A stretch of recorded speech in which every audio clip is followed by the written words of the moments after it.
Me llamo Mateo Rivas, y desde hace más de 40 años guardo las llaves de la pequeña capilla pegada al vestíbulo de la estación de Tala, en el estado de Jalisco. Dicen que mi oficio es sencillo: abrir temprano, cambiar las velas, limpiar el polvo de los bancos, llevar la libreta de donativos y cerrar cuando el último pasajero ya no vuelve la mirada. Pero la verdad es que uno aprende a leer el pulso del pueblo en el ritmo de los trenes, la respiración del amanecer, el jadeo de las horas de trabajo, la ansiedad de los que llegan tarde y la resignación de los que se quedan. A finales de noviembre de 2004, el pulso se cortó. Según los partes de tránsito y las notas de la policía municipal, el choque ocurrió en el cruce de La Loma, a pocos kilómetros de la estación. Un camión urbano quiso ganarle al tren. El chofer no vio la luz, dice el informe. Iba con prisa, dicen los vecinos. El semáforo fallaba desde días antes, aseguraron algunos mecánicos. Yo no estuve en el cruce, pero escuché el golpe a la distancia, como si alguien cerrara un portón de hierro dentro del pecho. Después vinieron los nombres, los sueros en el hospital de Ameca, las listas leídas en misa. Entre ellos, un muchacho al que yo había visto muchas veces dejar una moneda para la Virgen antes de irse a Guadalajara. Su esposa, Lucía García, sobrevivió. No repetiré lo que contaron los testigos sobre el ruido, el humo y los cristales. Basta decir que, desde ese día, la estación olía distinto, como a metal mojado y vela recién apagada. La capilla es humilde. En la hornacina principal descansa una Virgen de los Dolores tallada en madera, policromada, con la mirada hundida en un dolor que no es teatro. Dicen que llegó a Tala en el siglo XIX, donada por un hacendado que perdió a su hija en una fiebre. A la derecha de la hornacina tenemos un tablero de horarios cubierto con vidrio, donde yo coloco, con chinchetas, las hojas impresas que nos manda la empresa de ferrocarriles, salidas a Guadalajara, a Ameca, los servicios de la tarde que traen obreros, estudiantes, vendedores de fruta. Ese vidrio, tan común, ha sido testigo de manos nerviosas, de alientos empañados por las prisas y de dedos que señalan la línea exacta en que alguien tiene que subirse o despedirse. Las primeras semanas después del accidente la capilla no se vació. Algunos prendían velas en silencio.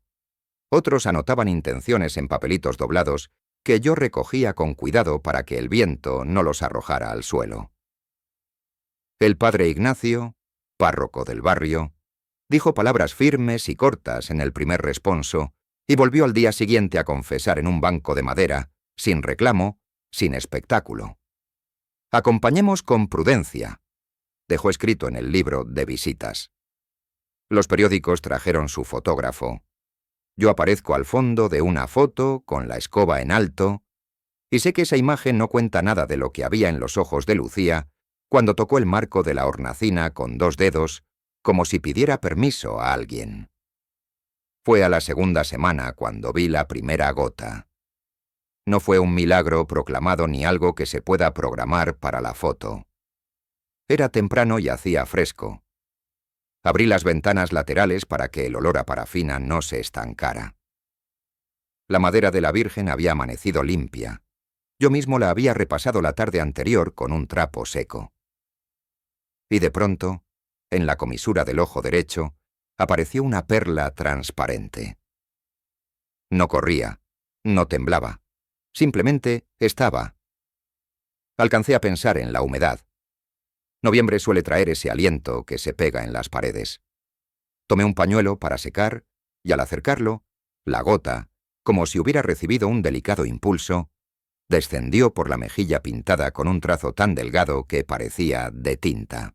Cayó en el borde del pequeño repisón de piedra, se asomó, y yo, que tengo los dedos torpes para algunas cosas, no la atajé. La vi estrellarse en el vidrio del tablero y, por puro reflejo, Seguí su trazo desde arriba hacia abajo. Fue a detenerse justo sobre la línea del tren de las 17:10 a Guadalajara, como si la hoja con horarios pudiera absorberla. No dije nada. Limpié el vidrio con el mismo pañuelo y pensé en tuberías, en condensación, en grietas invisibles que la vista cansada no reconoce. Más tarde, cuando llegaron los primeros usuarios de la tarde, noté que alguien había puesto una veladora pequeña junto a la hornacina. «Dicen que la Virgen lloró», se oyó en la puerta, con ese tono que no busca pelea, solo compañía para su asombro. Algunos dicen que así pasó en otras partes, agregó un viejo que vende lotería. Los más jóvenes sacaron teléfonos discretos. No tomaron fotos, al menos no entonces. Se rezó rápido, con vergüenza, como si la prisa pudiera ofender a la misma prisa. Esa noche el tren de las 17:10 salió con retraso. Según la bitácora del conductor, una falla en el compresor detuvo la formación a pocos kilómetros. No hubo daños, solo el fastidio de esperar.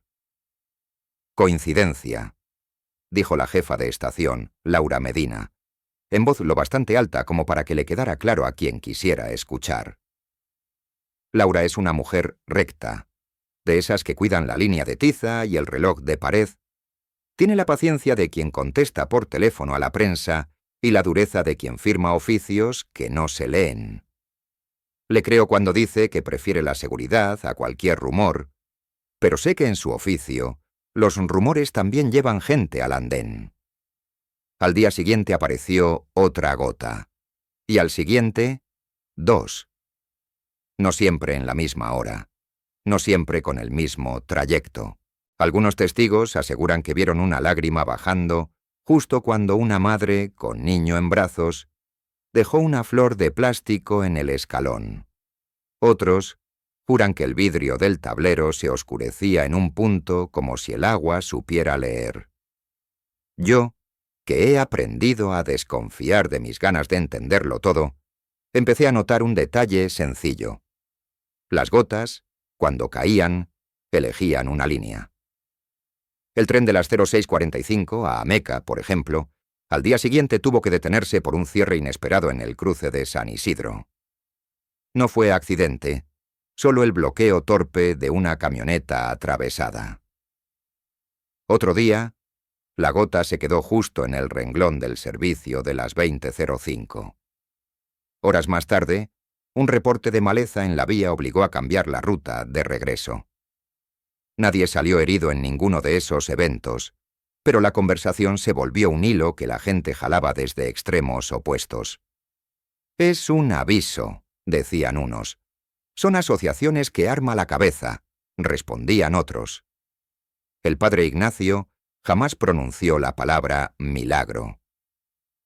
«Recemos por prudencia», insistía, y dejaba una vela encendida que yo cuidaba con celo para que no tiznara la hornacina. Sin embargo, la capilla comenzó a llenarse antes de cada salida. Los obreros que iban a la granja empaquetadora, las muchachas con mochilas camino a la preparatoria en Guadalajara, los vendedores de nieves que hacían sus cuentas a lápiz en un cuaderno. Dejaban una monedita, hacían una señal de cruz rápida, miraban la cara de la Virgen como se mira a una madre que sabe algo que no puede decir. Alguien llevó el asunto a Internet. Un muchacho de la colonia, Álvaro Rey, que jugaba a periodista con un blog de barrio y una cámara prestada, subió una nota. «Estación Tala. ¿Lágrimas o filtraciones?». El título era correcto, el contenido, ansioso. Yo aparecía otra vez barriendo al fondo, la Virgen al frente, y el vidrio del tablero con un brillo que la foto interpretaba como rastro. Laura, con razón, solicitó a la empresa una revisión de techos, canaletas y tuberías. Vinieron 2 técnicos que, según sus reportes, no encontraron goteo desde la bóveda. Recomendaron sellar unas juntas y revisar otra vez en tiempo de lluvias. Yo escuché desde la puerta, tomando los nombres en mi libreta como si fueran rezos. El acta decía: sin evidencia de fuga. La gente leyó: «La Virgen no llora». La gente creyó: «La Virgen llora». Se me acusa a veces en silencio de haber abierto tarde la capilla el día del accidente. Es verdad que llegué con retraso. Una fiebre mansa me había tenido en cama, y pensé que media hora no rompen el mundo. No lo dije en voz alta. Lo escribí en mi libreta, el mismo día, con letra más apretada. Desde entonces, cada mañana, me siento obligado a estar antes de la primera sombra. No para vigilar a la Virgen, sino para vigilarme a mí. En enero de 2005, los partes internos de la empresa, que a veces pasan por mis manos para anunciar cambios de horario, empezaron a acumular más demoras y menos incidentes. No soy hombre de estadísticas, pero quienes las miran aseguraban que había una caída visible en pequeños siniestros en los cruces de la zona. Se endurecieron los protocolos, me contó un guardagujas mientras encendía una velita frente a la hornacina, como quien no quiere que lo vean. Más señales, más pitos, más ojos. No sé si la disciplina nació del susto, de la prensa, de las revisiones técnicas o de las oraciones. Tal vez de todo junto. Tal vez nunca lo sabremos. Hubo un día, lo recuerdo con la exactitud que se le concede a los recuerdos difíciles, en que la gota eligió de manera que nadie pudo ignorar. Era un viernes fresco, con ese sol alto que engaña. Calienta la piel, pero no toca el aire. A mediodía, un grupo de muchachas con uniformes de preparatoria entró a la capilla, dejó flores de papel y se sentó un minuto a mirarlo todo sin prisa. Yo estaba cambiando un vaso con cera derretida cuando escuché el pequeño sonido que hace el agua al desprenderse de sí misma. Volteé. La lágrima bajaba por la mejilla derecha de la Virgen de los Dolores, lenta. Cayó al repisón, se sostuvo un segundo y resbaló al vidrio. Esta vez se detuvo en la línea del servicio de las 19:20 a Guadalajara, una salida que todos conocían por llevar trabajadores de regreso y estudiantes con sueño. No corría a avisar a nadie. Me quedé mirando, con la escoba apoyada en la pared como un brazo cansado. Una de las muchachas, al notar mi mirada fija, se asomó al vidrio y susurró. No repetiré sus palabras. Yo mismo rehuyo de las frases que quieren fabricar misterio con el volumen. Limpié el punto con un pañuelo, esperando no hacer de eso un ritual.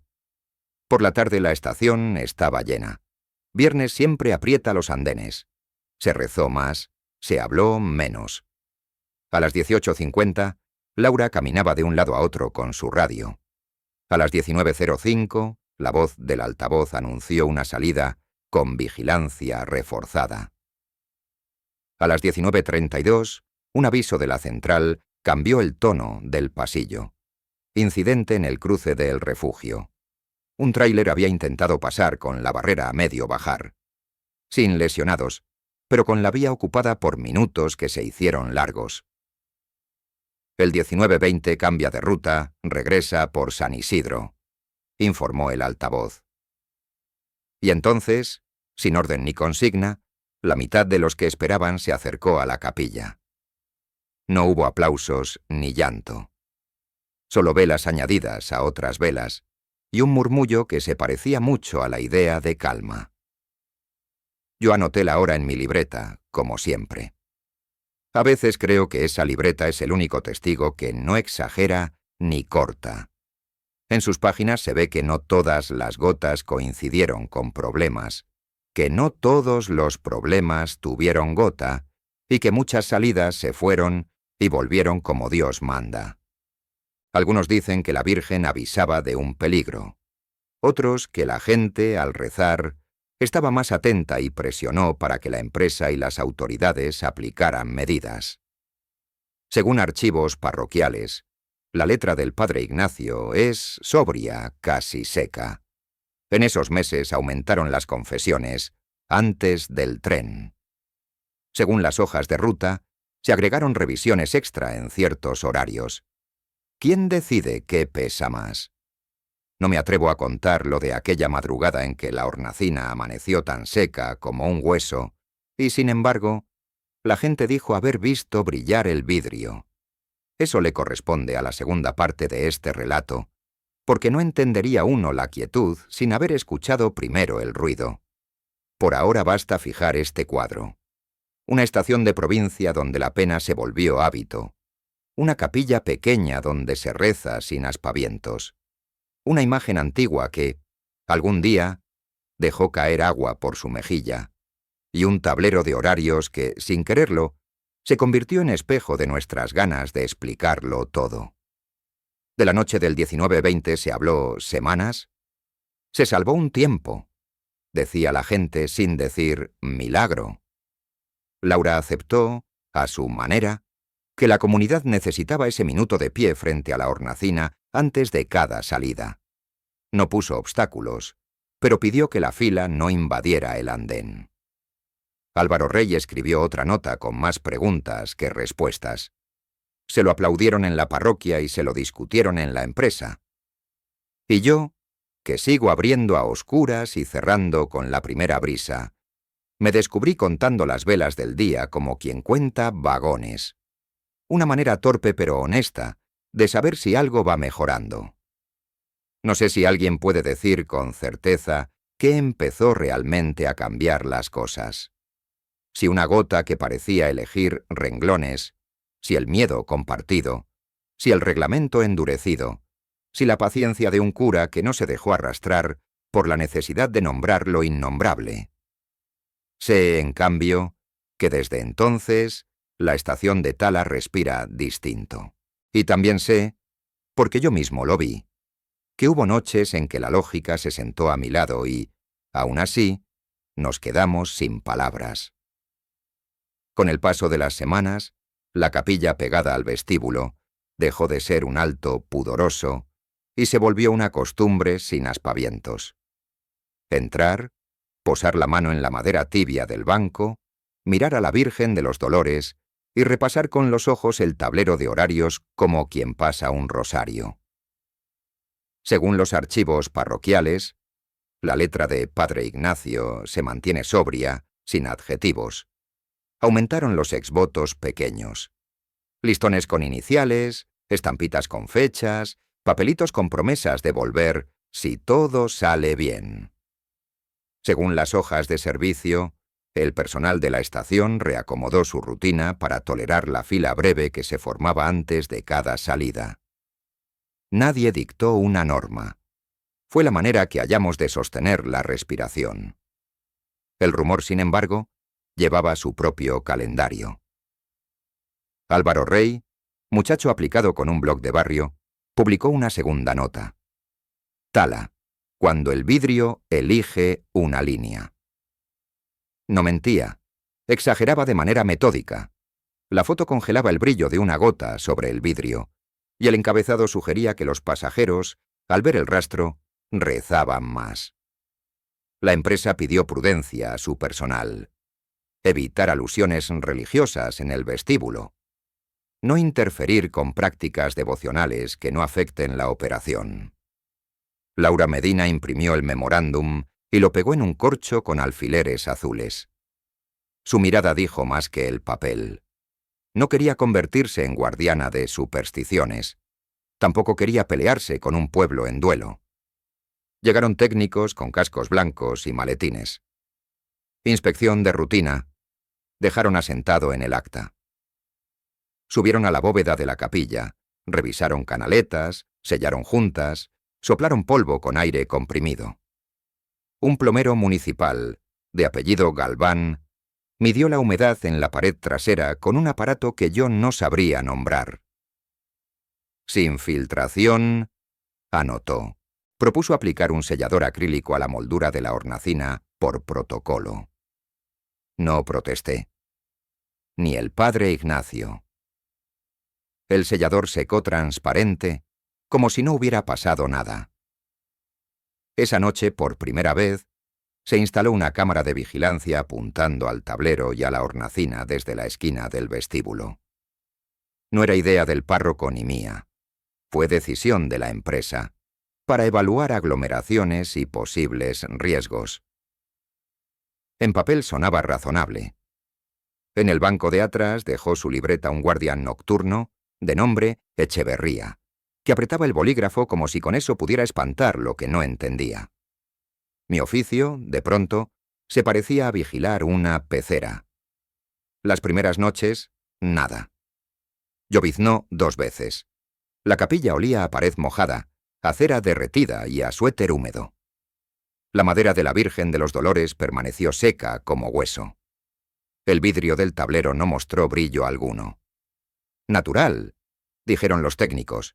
Sellador nuevo, juntas reparadas, humedad ambiental controlada con las ventanas entreabiertas. De día, no obstante, volvieron las perlas. Una, mínima, deteniéndose en la línea del 0645. Otra, caprichosa, sobre el renglón del 1410 a Ameca. Según el registro de incidencias, la de la mañana tuvo que detenerse 15 minutos por un conato de bloqueo en el cruce de San Isidro. La de la tarde regresó con retraso porque se levantó polvo de obra en un tramo. ¿Coincidence? ¿Sesgo? La cámara, cuando lo intentamos, no captó el instante en que la gota nacía. Solo registró el momento ya resuelto. El brillo en el vidrio, el murmullo de la gente, mi mano con un pañuelo. Fue entonces cuando Laura, con el pragmatismo que la salva y la condena a la vez, propuso una prueba controlada. Un miércoles sin lluvias, a puerta cerrada, con el padre Ignacio presente como testigo social, colocamos papeles de pH en el repisón de piedra. Medimos la temperatura del aire y de la madera. Pegamos con cinta un trocito de algodón debajo de la mejilla de la Virgen. Echeverría, el guardia, marcó horas y minutos en su libreta. Nada. La Virgen siguió seca. El vidrio, limpio, el algodón, impoluto. A las 6 de la tarde abrimos puertas, volvió el público, y a las 6:15, delante de 3 mujeres que venían de la empacadora, apareció, sin ceremonia, una lágrima que sorteó el algodón como si no existiera. Tocó el borde del repisón y, con indecisión de criatura viva, cayó al vidrio. Fui a levantar el trocito de algodón. Estaba intacto. Laura respiró por la nariz, larga, mientras el padre Ignacio, que no confunde fe con credulidad, apuntó en su cuaderno una frase breve. No toda prueba reduce el misterio, tampoco lo agranda. Dirán que estas cosas se aceptan solo porque queremos aceptar algo que nos alivie. Yo mismo lo sospecho de mí. Por eso escribo lo que me pesa. La mañana del accidente en la loma, llegué tarde a abrir. No 1 hora. Media. Lo suficiente para que 2 o 3 que acostumbraban persignarse antes de subirse al camión no pudieran entrar. Nadie me acusa de nada en público. La mayoría ni lo sabe. Pero yo me lo repito como quien limpia una mancha que ya no está. Y aún así, frota y frota. Se lo dije a padre Ignacio, no buscando absolución, sino un modo de dejar escrito en voz humana lo que mi libreta no sabe decir. Él respondió con la sobriedad de siempre, sin un sermón ni una caricia, que abrir una puerta o cerrarla no decide el destino de un cruce, que la culpa tiene su hora y su lugar, y que lo que llamamos responsabilidad es otra cosa. Llamen a eso consuelo, si les sirve. A mí me dio la exactitud para narrar sin salir huyendo. En febrero, el pequeño culto silencioso se volvió logística. La fila antes de las salidas ocupó el pasillo lateral. Se marcó con cinta amarilla un carril para no obstaculizar el flujo hacia los andenes. Una señora de mercado donó una urna de vidrio para las velas, con tapa y rejilla, para que el humo no tizne la pintura. Según el acta de protección civil, se instalaron 2 extinguidores y un letrero de máximo 20 personas. Parecía ridículo. ¿Desde cuándo hace falta un letrero para rezar? pero era necesario. Las manos que dejaban monedas dejaron también orden. El conflicto estaba en otra parte. «El tablero no puede estar tan pegado a la hornacina», me dijo Laura. «La gente lo toma como altar». No la culpo por verlo así. El vidrio de horarios se había convertido en espejo de intenciones. Propuso moverlo a la pared opuesta. El barrio protestó con respeto. «No cambien lo que ya entendimos». El padre Ignacio pidió tiempo. Se convocó a una reunión breve en el salón de la parroquia. Vinieron 20, hablaron 40, acordaron poco. Al final, se decidió un término medio. El tablero se quedaría en su sitio, pero con una barandilla baja que separara el tráfico del área de la hornacina. Un hierro sencillo, pintado de oscuro, que más que barrera, parecía un marco. Hubo días en que la gota no apareció, aunque el clima y la estadística jugaban a favor de la humedad. Hubo otros, al contrario, de aire seco y sol afilado, en que el brillo sobre el vidrio dijo aquí, con una precisión que nos incomodó. Testigos aseguran, los cito porque así lo oí, que una mañana la lágrima se detuvo entre la línea del Z.10 y la del Z9.30, como dudando. Otra tarde, según el registro de Echeverría, a las 17:03 se vio un destello en el vidrio, pero la cámara, mal enfocada, confundió el reflejo de una patrulla con el rastro de agua. Álvaro subió un recorte del video a su blog. Los comentarios se dividieron entre quien veía el instante exacto y quien denunciaba flare de lente. Nunca nos pondremos de acuerdo, y quizá eso nos salvó de convertir el tablero en pantalla de catecismo o en pared de fusilamiento para supersticiones. Un episodio pequeño, de esos que la estadística llama ruido, sostiene, por contraste, la cuerda floja en la que caminábamos. Fue un lunes. La gota apareció a las 0:06:10 y se estacionó en el renglón del 0:66:45. La Guardia de Cruce en San Isidro reportó a las 0:32 a un niño suelto, desatado de la mano de su madre, que se acercó más de lo debido a la barrera. El conductor hizo sonar el claxon un segundo antes de lo habitual. El niño se detuvo por el susto. La madre lo alzó. Nadie se lastimó. «Cadena de cuidados», anotó Laura en un correo interno. Yo, que soy más pobre con las palabras, escribí: «Alguien miró antes». No afirmo que la lágrima avisara la distracción.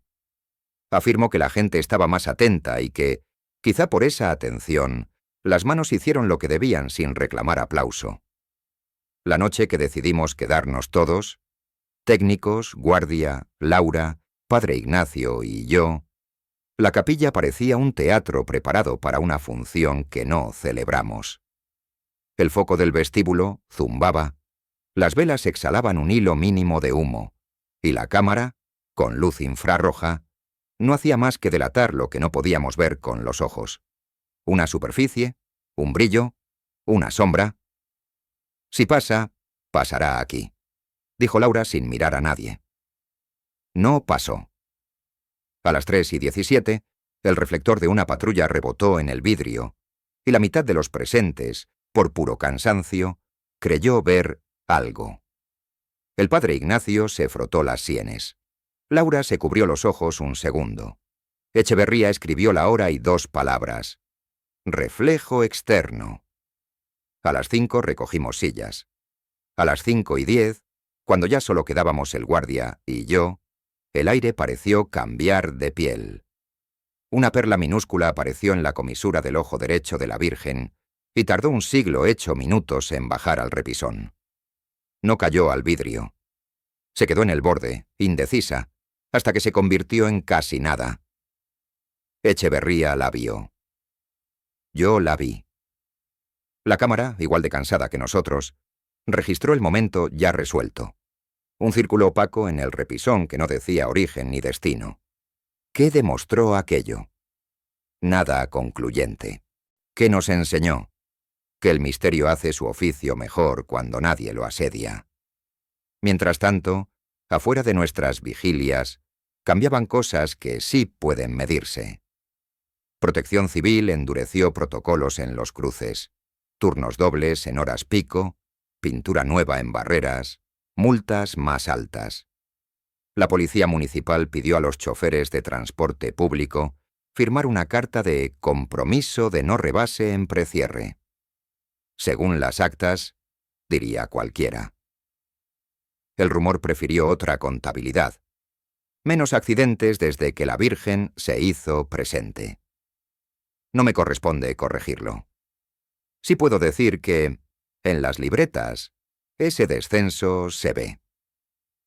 El día en que vino una delegación de la empresa desde Guadalajara con dos propuestas, cerrar la capilla durante las horas de mayor tráfico o reubicar la hornacina, amaneció con una claridad casi insolente. El vidrio del tablero brillaba por limpio. Yo había pasado el paño 2 veces. A las 11:40, sin público, sin vela encendida, sin cámara apuntando directo, la habíamos orientado al pasillo para medir aforo. Una gota se formó y bajó lenta hasta tocar el renglón del 12:20 a Ameca, un servicio de trabajadores que ese día venía lleno por un cambio de turno. Nadie, salvo yo, la vio. No se lo dije a la delegación. Lo anoté. Cuando salieron de la reunión, habían dejado sobre la mesa un cronograma para intervención del vestíbulo. Laura tomó el radio y ordenó, con la voz que mantiene los rieles juntos, una inspección extraordinaria del cruce de El Rosario, por donde pasaría el 12:20. El guardagujas respondió que una cadena de cierre tenía juego. Un operario apretó la tuerca. El tren pasó media hora después, sin más noticia que unos segundos adicionales de espera. Es fácil, con la historia contada, leer en ese apretón de tuerca una deriva de milagro. Yo prefiero leer ahí una responsabilidad que a veces necesitan las cosas para no quebrarse. Alguien miró antes, alguien hizo su trabajo con una atención que costó dolor conseguir. De esa reunión con la delegación no salió un cierre de la capilla, pero sí un acuerdo. Barandales firmes, carteles claros, 2 horarios con pase ordenado y un guardia en cada salida grande. Si esto es lo que se puede negociar, dijo el padre Ignacio, negociemos para el bien de todos. A mí me dejó una tarea adicional: abrir más temprano en los días de mayor flujo y cerrar un poco después. Para que nadie corra, remató. Lo entendí como un acto de reparación. Queda un episodio que aquí solo anticipo, porque pertenece al corazón de la tercera parte. Fue la jornada de mayor afluencia, cuando un grupo de peregrinos decidió pasar por la estación a dar gracias, y el pueblo, mezclado con pasajeros, convirtió el vestíbulo en romería. El vidrio del tablero, esa tarde, habló a su manera. Los altavoces dijeron otra cosa. La gente, otra. Y sin embargo, el balance fue una calma que no se explica con una sola palabra. Si me permiten, contaré esa jornada con la lentitud que merece. Antes solo pido que se lea lo anterior como lo escribí, con prudencia. El día de mayor afluencia amaneció como esos sábados que hinchan el pueblo sin pedir permiso. A media mañana llegaron los primeros grupos con estandartes sencillos. Familias de Tala y de los ejidos cercanos. Obreros con camisa bordada con el nombre de la empacadora. Estudiantes con mochilas y, mezclados, algunos peregrinos que venían de visitar a la generala en Zapopan y, ya que estaban, querían pasar por la estación a dar gracias. Según la libreta de aforo que llevó Echeverría, entre las 11:00 y las 17:00 cruzaron el vestíbulo más de 500 personas. Según Protección Civil, bastaba para convertir cualquier desorden en problema. A esa hora el vestíbulo olía a cera tibia, plástico de veladoras nuevas y ropa recién lavada. Habíamos abierto antes de lo acostumbrado. Yo coloqué la urna de las velas un poco más lejos de la hornacina para ampliar el pasillo y repasé con un paño el vidrio del tablero de horarios hasta dejarlo sin huellas. Laura trazó con cinta nueva 2 carriles, uno para quienes iban directo al andén y otro para quienes deseaban entrar un minuto a la capilla. Sin prisas, pero sin bloqueos, repitió por radio con esa voz que ordena sin levantar el tono. El padre Ignacio se quedó en el banco del fondo, sotana sencilla, libreta al alcance, y el guardia Echeverría, con un gesto que solo he visto en quienes saben aguantar el aburrimiento peligroso, respiró hondo y se preparó para decir «por acá, por favor», 1000 veces. El rumor de las lágrimas viajaba de boca en boca con un pudor nuevo. Ya no era grito ansioso, sino relato que pedía lugar.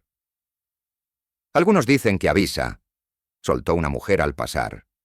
«Testigos aseguran que ayer cayó justo en el renglón del 1410», agregó un viejo de sombrero. Nadie mentía.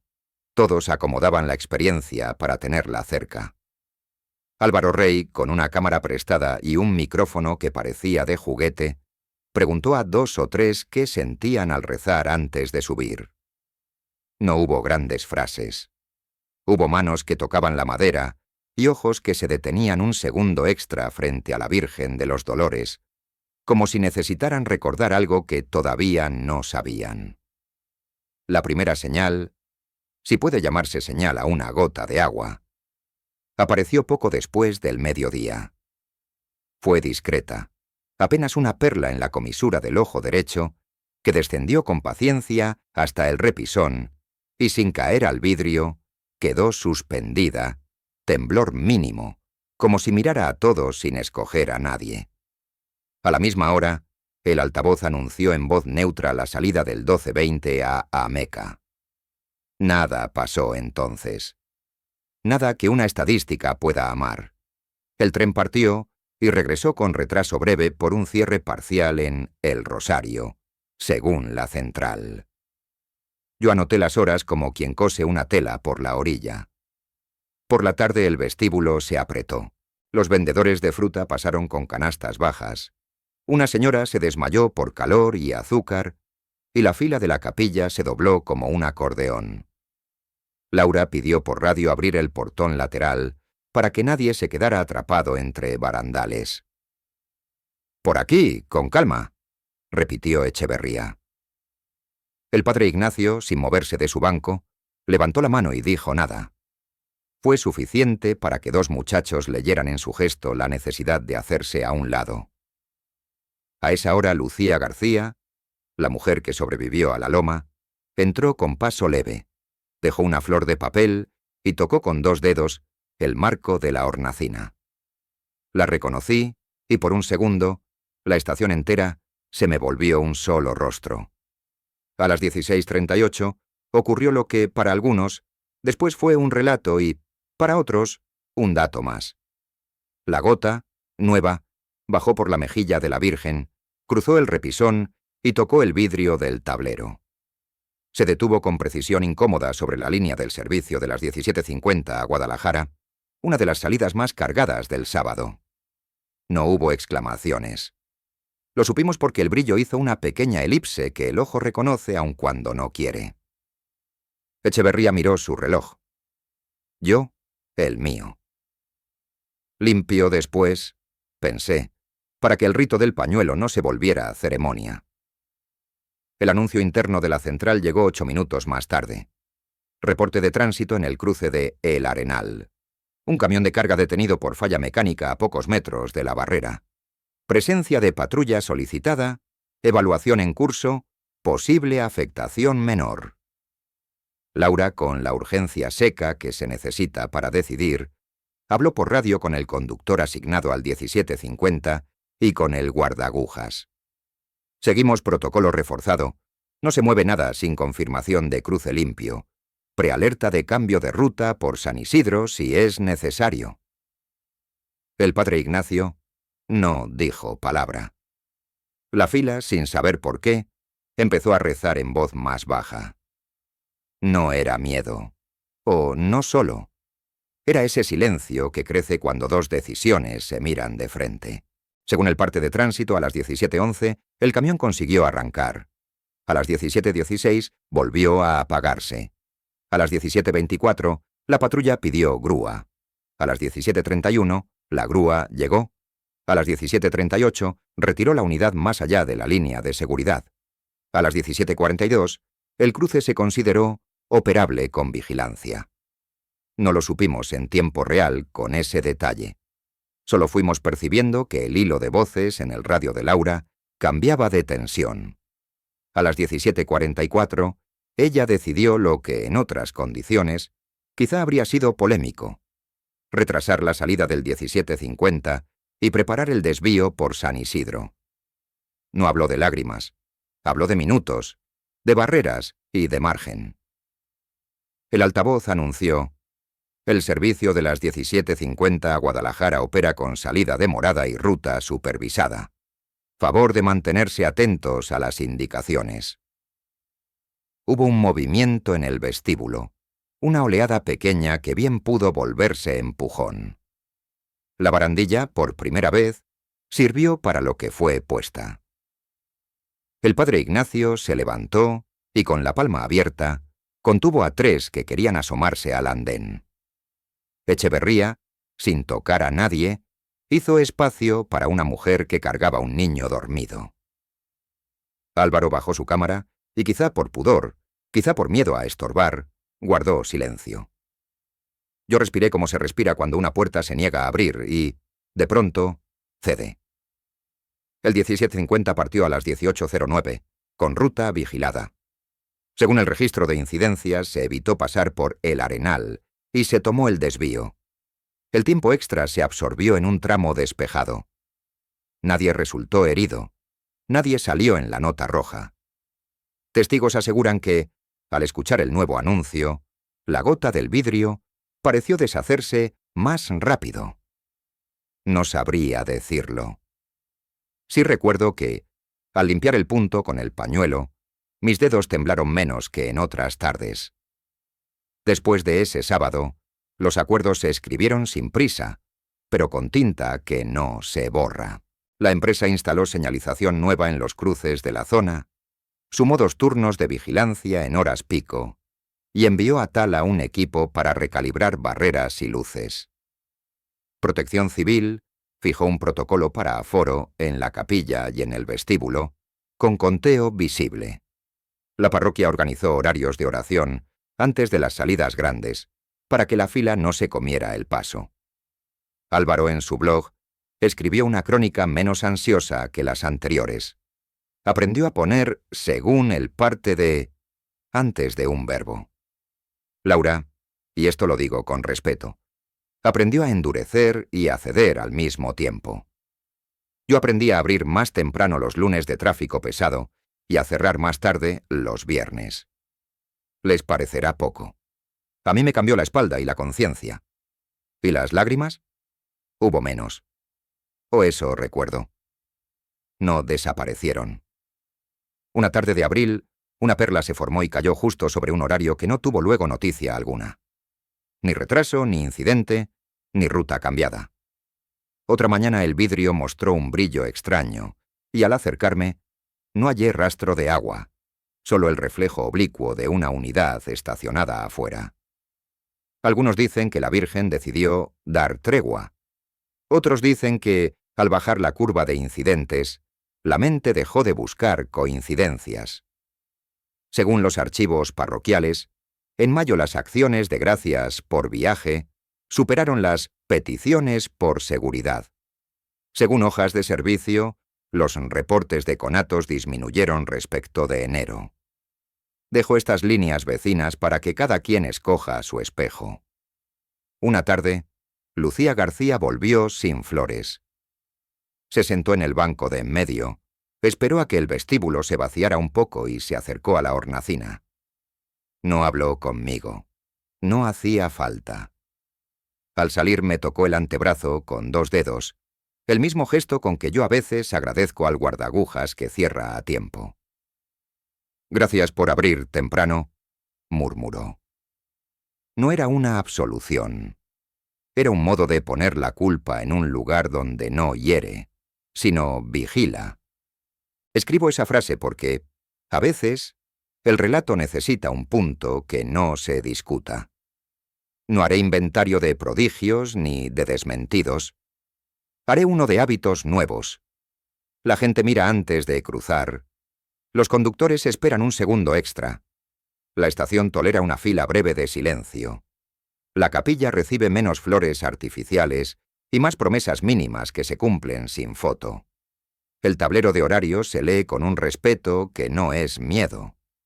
Cuando me piden una conclusión, me escondo en frases como esta.